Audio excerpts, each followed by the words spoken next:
Hello, fifth graders. It is Friday, March 12th, the day of all the typos. So in class, we should have made some of these changes. I did fix it on the attached copies, but you don't have to convert inches to centimeters and vice versa. So this should have been crossed off this, and I changed the numbers for that, and I changed the numbers from that. So hopefully this is the copy that you're working from, and you were present in class when we changed all of these things. If not, we'll change it as we go. It's no big deal. All right, we're supposed to write and solve an equation, and of course, you're gonna write it in simplest form, a mixed or whole number whenever you can. Number one, a rectangle is 1 1/3 centimeters wide and 2 1/5 centimeters long. What is the area? Well, we know to find the area of a rectangle, we do length times width, or width times length, it's commutative. So whether you did 1 1/3 times 2 1/5, or 2 1/5 times 1 1/3, you'll get the same answer. Let's change these to improper. 3 times 1 is 3 plus 1 is 4/3. 5 times 2 is 10 plus 1 is 11/5. And as I look at my diagonals, I can't cross simplify. So 4 times 11, that's 44. 3 times 5 is 15. So now I have to see how many 15s I could make into 44. How many groups of 15 will go into 44? Well, if I count up by 15, 30, 45. And once you hit 45, we see that's too many. So I can only fit 2 groups of 15 into 44. That means I have 30, right? So I need to know how far away is 30 from 44. That would be 44 minus 30. And if you count up from 30 to 44, you'd get 14. Or maybe you lined it up. You can, but this would be a great number talk problem. We can use other strategies than just lining it up with the traditional algorithm. And our denominator doesn't change. So 2 and 14 15ths, centimeters squared, because really we took 1 1/3 centimeters times 2 1/5 centimeters, and centimeters times centimeters is centimeters squared. So make sure you square the unit for this one. All right, number 2, another rectangle. A rectangle is 5/12 of a centimeter wide and 2 2/5 centimeters long. What is the area?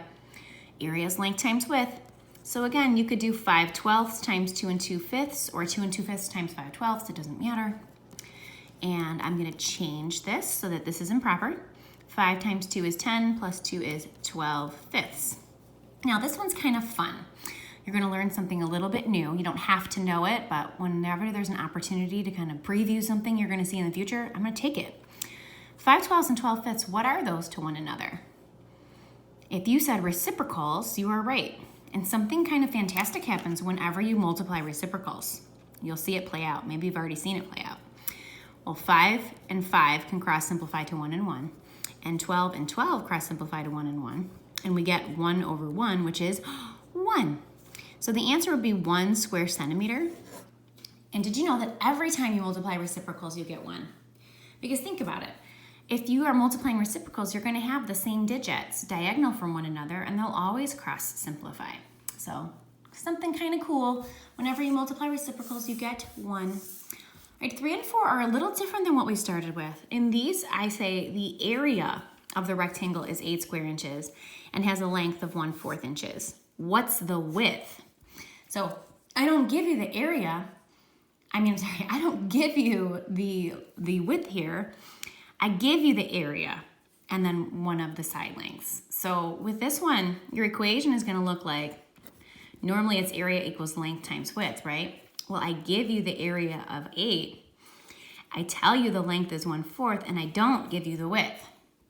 So if this was like a 2 right here, and I wanted to know 2 times what was 8, couldn't you just do 8 divided by 2? So that's the same thing we do here, okay? Because these are numbers.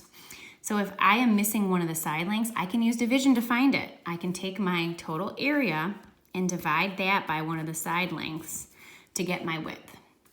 And when we do 8 divided by 1/4, that's asking you how many 1/4 there are in 8. I can multiply by the reciprocal. I can multiply by the inverse. So 1/4 would switch to 4 over 1, which is 4. And the answer is 32 inches. So 32 inches, not squared, because we're just talking about the width. We're talking about one little side length here, not the number of squares it takes to cover it. All right, number 4, very similar. The area of a rectangle is 10. It has a width of 1/3 inches. What's the length? So now I tell you the area is 10. I don't give you the length, but I tell you that the width is 1/3.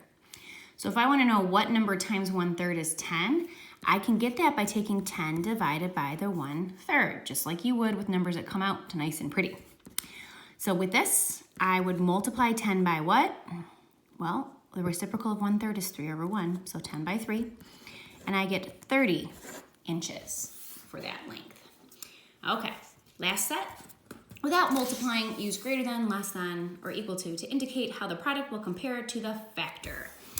All right, so for this first one, I have 4/4 times 3 1/8, and I want to know, is my answer going to be more than 4/4, less than 3/4, or equal to 4/4? Well, the number that I'm multiplying 4/4 by is greater than 1, so x is going to be greater than 4/4. Now with this one, I want to know, is it going to be more, less, or equal to 3 1/8? The number I'm multiplying 3 1/8 by is equal to 1. That means my answer is going to be 3 1/8.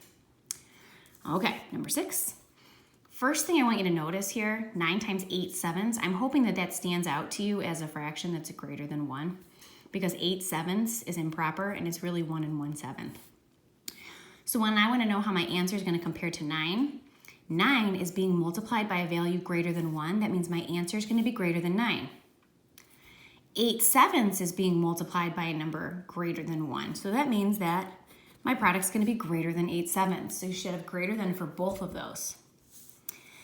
For number 7, I want to know how my answer compares to 3/10. Well, 3/10 is being multiplied by a fraction less than 1. That means x is going to be less than 3/10. And I want to know how it compares to 4/5. 4/5 is also being multiplied by a fraction that is less than 1. That means my answer is going to be less than 4/5 as well. All right, last one. How is my answer going to compare to 12 1/8? Well, 12 1/8 is being multiplied by a fraction that is less than 1. So my answer is going to be less than 12 1/8. And how will my answer compare to 7/9? 7/9 is being multiplied by a value that is greater than 1. So my answer will be greater than 7/9. All right, you're done with your bell work for today. Good luck with the rest of your stuff, and I hope you have a great weekend.